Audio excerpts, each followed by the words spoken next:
Good morning. This is Nature Matter 107, part 2. And the topic for these notes is traits of substances that are affected by intermolecular force strength. And your homework is, of course, just take notes and study. Have questions ready for class if you have any. So there are several traits that are determined by intermolecular force strength. Boiling temperature, melting temperature, viscosity, vapor pressure, and surface tension. So what I'm going to do is give you a quick definition for each one and then how the intermolecular force strength affects it. So we'll start with melting temperature. So I'm not going to go in this order. I just kind of randomly wrote those down. Anyway, melting temperature, of course, is the temperature at which, you guys see that? Barely, I'm gonna change colors.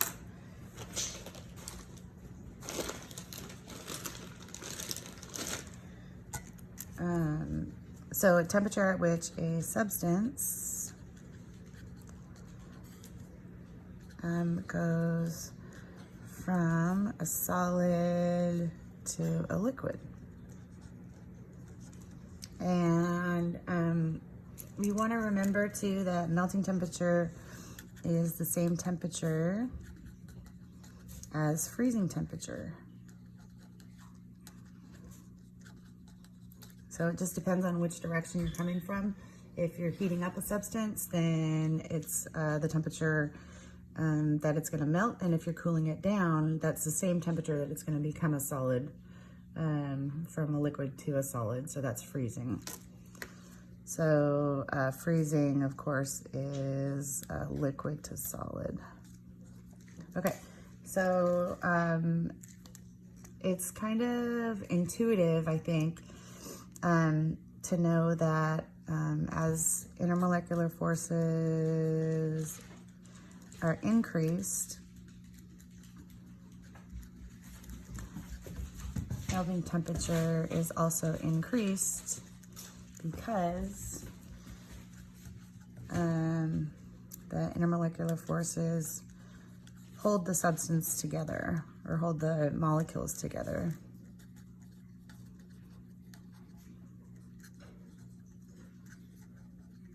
So you have to get it hotter.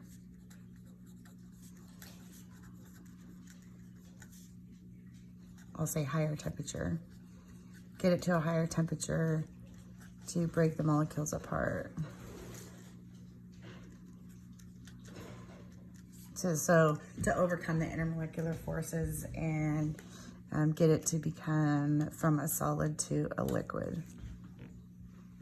So when I say break, it just means that the kinetic energy overcomes the intermolecular forces.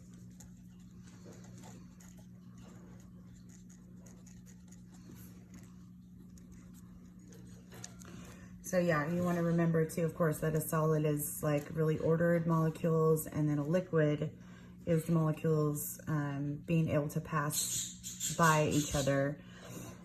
So their kinetic energy is slightly more than what the intermolecular forces are exerting. Okay, so that's melting temperature.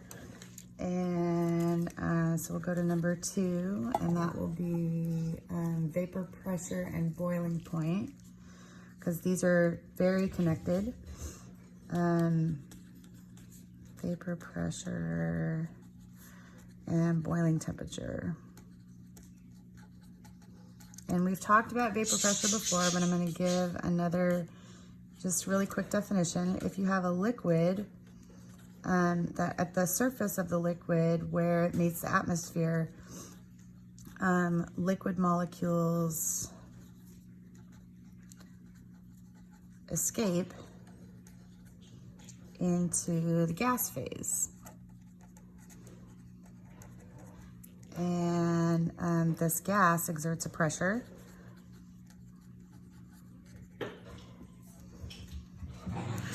My dogs are fighting, sorry. And that's called vapor pressure.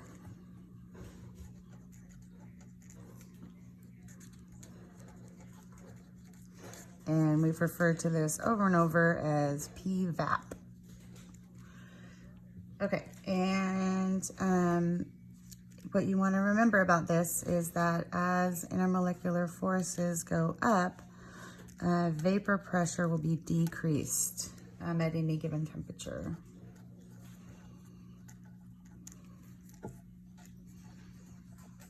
Sorry, my writing is not very good there.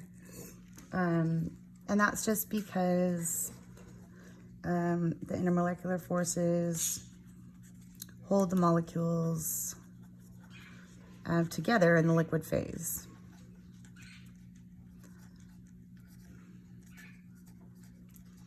And we've also talked about this phenomenon of boiling, that when the vapor pressure is equal to the atmospheric pressure,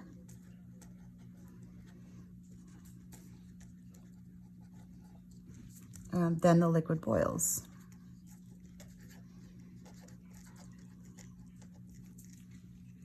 So,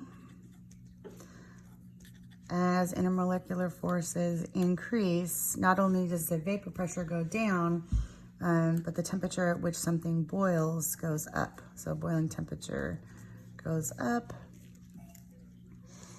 You have to get it hotter. So you have to achieve a higher temperature. That's like more scientific-y sounding. You have to achieve a higher temperature for the PVAP to equal the pressure of the atmosphere. So you have to overcome those intermolecular forces, and if they're stronger, then you have to get the molecules to a higher temperature in order to overcome that. So once again, if we go back here, melting temperature goes up with intermolecular forces, vapor pressure goes down with increased intermolecular forces, and boiling temperature goes up with increased intermolecular forces. Okay, thanks. We'll come back with part 3.